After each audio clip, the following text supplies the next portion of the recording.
हाँ भाई, तो हम लोग क्या पढ़ रहे हैं? हमने स्वरों के बारे में समझ लिया और व्यंजन के बारे में समझ लिया। हम लोग पढ़ रहे थे वर्ण पढ़ रहे थे ना। वर्ण के मैंने आपको दो भेद बताए थे, स्वर वर्ण और व्यंजन वर्ण। फिर हमने स्वरों को बांटा, व्यंजन को भी हमने बांट लिया, अयोग वर्ण तक हम समझ चुके थे। आज हम बात करते हैं जो बचे हुए कुछ ऐसी चीजें हैं स्वरों में भी और ऐसी चीजें किसमें है?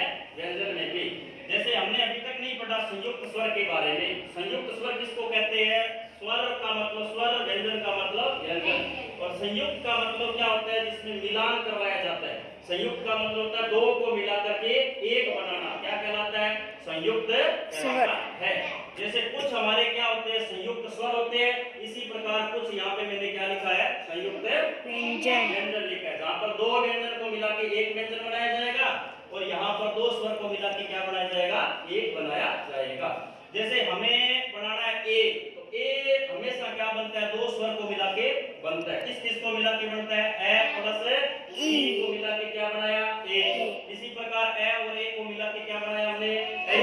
इसी प्रकार ए और ऊ को मिला के क्या बनाया? ओ। इस प्रकार ए और ओ को मिला के क्या बनाया? ओ। ए और ओ को मिला के क्या बनाया? ओ। तो ये सारे ए, ई, ओ, औ ये क्या कहलाएंगे? ये कहलाएंगे संयुक्त स्वर। संयुक्त स्वर क्यों कहलाएंगे? क्योंकि ये दो स्वरों को मिला करके बनाया गया एक स्वर है। फिर हम बात करते हैं किसकी? संयुक्त व्यंजन की। कुछ ऐसे व्यंजन भी है जो दो व्यंजनों को मिला करके एक व्यंजन बनता है। जैसे आपने बनाया छ, ये किस किस को मिला के बनाया? क और छ को मिला के आपका क्या बनता है? छ। त्र बना तो त और र को मिला के। इसी प्रकार ग बना किसको? ज और ञ को मिला के। और आपका श्रय बना, ये देख लीजिए इचु सा नाम वाला स है, 2 नंबर वाला ना। इस छ को मिला करके और र को मिलाया तब आपका बना श्रय। इस प्रकार आपका होता है ध्य। जैसे यद्यपि ध्य होता है ध्य, तो ये किस किस को मिला के बनता है? द और य को मिला के क्या बना? ध्य बना। फिर हम बात करते हैं कुछ बची हुई चीजों की। जैसे हमारे सामने स्वरों के 3 भेद बताए गए संस्कृत में। एक स्वर क्या होता है? ह्रस्व। ह्रस्व मानी क्या होता है? छोटा। तो ह्रस्व छोटा स्वर। इस प्रकार दीर्घ मानी बड़ा बड़ा स्वर। इस प्रकार प्लुत मानी उससे भी बड़ा, तीसरे नंबर का।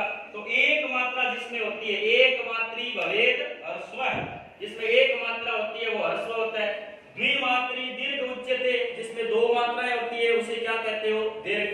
त्रिमात्रो प्लुतो गेया, यानी जिसमें 3 मात्राएं होती है वो क्या होता है? प्लुत होता है। और व्यंजनम 4 मात्रिकम, देखो लिखा हुआ है कि व्यंजन क्या होता है? आधी मात्रा का होता है। क्योंकि व्यंजनों में क्या मिलाया जाता है? स्वर। स्वरों में कभी क्या नहीं मिलता है? व्यंजन ही मिलता है। तो ह्रस्व छोटा स्वर, कितने स्वर है छोटे? ए, ई, उ, री और री। 5 स्वर हमारे क्या है? छोटे स्वर है जो एक ही मात्रा के होते हैं। इसके बाद में दीर्घ वाली बात करते हैं। दीर्घ में कितने आ गए? आ, ई, उ, री, ए, ओ, ऐ और औ। 8 हो गए। कितने हो गए? 8। एक चीज याद रखना, ये जो री है ना, री, ये ह्रस्व होता है, छोटा होता है, बड़ा नहीं होता। क्योंकि री वर्णस्य दीर्घो भावात्, री वर्ण के दीर्घ का क्या होता है? अभाव होता है, दीर्घ नहीं होता उसका, इसलिए 8 हो गए। अब देखो बात करते हैं प्लुत स्वर की। तो याद रखना सारे जो 13 स्वर है वो क्या होते हैं? प्लुत होते हैं। और प्लुत का निशान क्या होता है? दूर खड़े किसी व्यक्ति को बुलाना है। जैसे आप कहते हो कृष्ण यहाँ आइए, यहाँ गाय चल रही है, तो आपने जोर दिया ना कृष्ण न पे, न में जो है उसको थोड़ा सा खींच लिया, थोड़ा और ज्यादा खींचा, कृष्ण यहाँ आइए, गाय चल रही है। तो इसके पीछे निशान किसका लगता है? 3 का लगता है। जैसे 3 जैसे, तो ए में इस प्रकार, आ में भी ये निशान, ई में भी ये किसकी पहचान होती है? प्लुत की होती है। तो सारे जो प्लुत है ना वो 13 सारे के सारे प्लुत होते हैं। जिस प्रकार आपने क्या बनाया था? अनुनासिक। सारे स्वरों को आपने क्या कहा था? अनुनासिक कहा था। तो इस प्रकार हमारे आज सारे वर्ण पूरे हो जाते हैं। अब वर्ण में कुछ भी नहीं बचा, यानी भाषा की सबसे छोटी इकाई जिसके कोई टुकड़े नहीं किए गए उसे क्या कहते हो? वर्ण के कितने भेद बताए? 2। हमने स्वर को जान लिया अच्छी प्रकार से, इसी प्रकार हमने जान लिया व्यंजन को, पूरे हो गए। ठीक है।